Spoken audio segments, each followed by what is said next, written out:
আপনি দাখিলা প্লাস পেয়েছেন কোনো সমস্যা নাই, আলিমিয়া প্লাস পেয়েছেন কোনো সমস্যা নাই, আপনি ফাজিলা প্লাস পেয়েছেন কোনো সমস্যা নাই, কামিলা প্লাস পেয়েছেন কোনো সমস্যা নাই।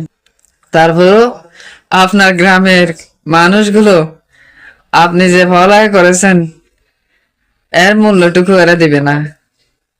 এরা বুঝতে চাইবে না যে আপনি মেধাবী, এটা বুঝতে চাইবে না যতক্ষণ পর্যন্ত আপনি একটা চাকরি পাবেন না। আসসালামু আলাইকুম ওয়া রাহমাতুল্লাহ। আমরা একটা আজব দেশে আছি, বাংলাদেশ। আমাদের দেশ বাংলাদেশ।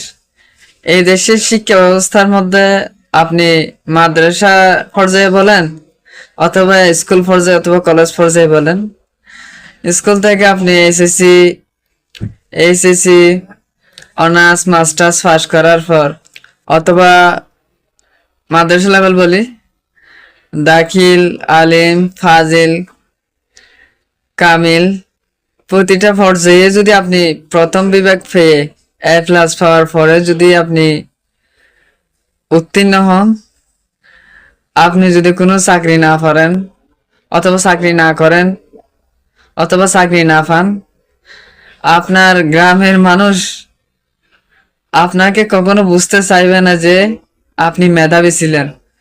আপনি দাখিলা প্লাস পেয়েছেন কোনো সমস্যা নেই, আলিমিয়া প্লাস পেয়েছেন কোনো সমস্যা নেই, আপনি ফাজিলা প্লাস পেয়েছেন কোনো সমস্যা নাই, কামিলা প্লাস পেয়েছেন কোনো সমস্যা নাই, আপনি অনার্স প্লাস পেয়েছেন কোনো সমস্যা নাই, আপনি মাস্টার্স প্লাস পেয়েছেন কোনো সমস্যা নাই। তারপরও আপনার গ্রামের মানুষগুলো আপনি যে পড়ালেখা করেছেন এর মূল্যটুকু এরা দিবে না। এরা বুঝতে চাইবে না যে আপনি মেধাবী, এটা বুঝতে চাইবে না যতক্ষণ পর্যন্ত আপনি একটা চাকরি পাবেন না। যে হারে প্রতি বছর অনার্স মাস্টার্স পাস করার পর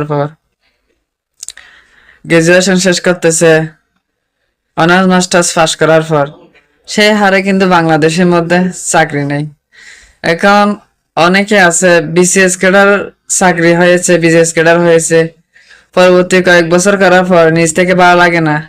অনেক বিসিএস ক্যাডার থাকে যারা চাকরি পাওয়ার পর কয়েক বছর করার পর নিজে চাকরি ছেড়ে দিয়ে ব্যবসা বাণিজ্য করেন, স্বাধীন থাকতে চায়, স্বাধীন হতে চায়।